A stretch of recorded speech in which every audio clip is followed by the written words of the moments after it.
నమస్తే, welcome to Sakshi digital exclusive. This is Durga.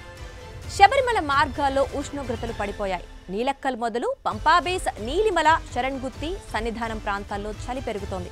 ఈ నేపథ్యంలో అయ్యప్పలు జాగ్రత్తలు తీసుకోవాలని కేరళ ప్రభుత్వం కోరుతోంది. దీనిపై మరింత సమాచారాన్ని మా సాక్షి వెబ్ హెడ్ కమలాపతిని అడిగి తెలుసుకుందాం. కమలాపతి, చెప్పండి, శబరిమలలో ప్రస్తుతం పరిస్థితి ఎలా ఉంది? దుర్గా, గడిచిన 3 రోజులుగా శబరికొండల్లో చలి తీవ్రత పెరుగుతోంది. ప్రస్తుతం శబరిమలలో గరిష్ట ఉష్ణోగ్రత 26.7 డిగ్రీల సెల్సియస్ గాను, కనిష్ట ఉష్ణోగ్రత 20.7 డిగ్రీల సెల్సియస్ గాను ఉంది. సాధారణంతో పోలిస్తే ఇది 4 డిగ్రీల సెల్సియస్ మేర తక్కువగా ఉంది. తుఫాన్ ఎఫెక్ట్ ఒకవైపు, అదేవిధంగా డిసెంబర్ మాసం చలి కలిపి ఈ సీజన్లో ఇప్పుడు చలి చాలా తీవ్రంగా ఉందని, 2-3 రోజుల్లో మరీ తీవ్రంగా ఉంటుందని వాతావరణ శాఖ చెబుతోంది. దుర్గా, ఈ సీజన్లో శబరిమలకు వెళ్లే భక్తులు ఎలాంటి జాగ్రత్తలు తీసుకోవాలని అధికారులు సూచిస్తున్నారు? శబరి యాత్రలో సన్నిధానం వద్ద తప్పితే పంపా బేస్ వద్ద కూడా భక్తులు తలదాచుకునేందుకు పెద్దగా షెల్టర్లు లేవు. 2018లో వరదల తర్వాత అటు సన్నిధానం కానీ ఇటు పంపా బేస్లో కానీ ఉన్న నిర్మాణాలు పూర్తిగా కొట్టుకుపోయాయి. దాంతో ఆ తర్వాత కన్స్ట్రక్షన్ జరిగినా కానీ చాలా పరిమిత సంఖ్యలో మాత్రమే భక్తులకు షెల్టర్ అవకాశాలు ఉన్నాయి. అది కూడా సన్నిధానంలో కొంత ఎక్కువ అని చెప్పుకోవచ్చు.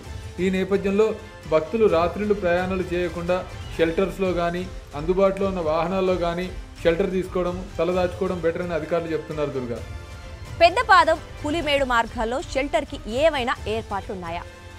సాధారణంగా పెద్దపాదం మార్గం రాణి రిజర్వ్ ఫారెస్ట్ పరిధిలో, పులిమేడు మార్గం పెరియార్ పులుల అభయారణ్యం పరిధిలో ఉంటుంది. వర్షాలు కురిసినప్పుడు కానీ, చలి తీవ్రంగా ఉన్నప్పుడు కానీ భక్తులు తలదాచుకునేందుకు ఈ మార్గాల్లో ఎక్కడా షెల్టర్లు ఉండవు. 3 ఏళ్లుగా ఈ మార్గంలో అటు పులిమేడు కానీ ఇటు పెద్దపాదం కానీ భక్తులను పరిమిత సమయంలో మాత్రమే అనుమతిస్తున్నారు. ఉదయం 7 గంటల నుంచి మధ్యాహ్నం 3 గంటల వరకే ఈ మార్గంలో వనయాత్రకు అనుమతి ఉంటుంది.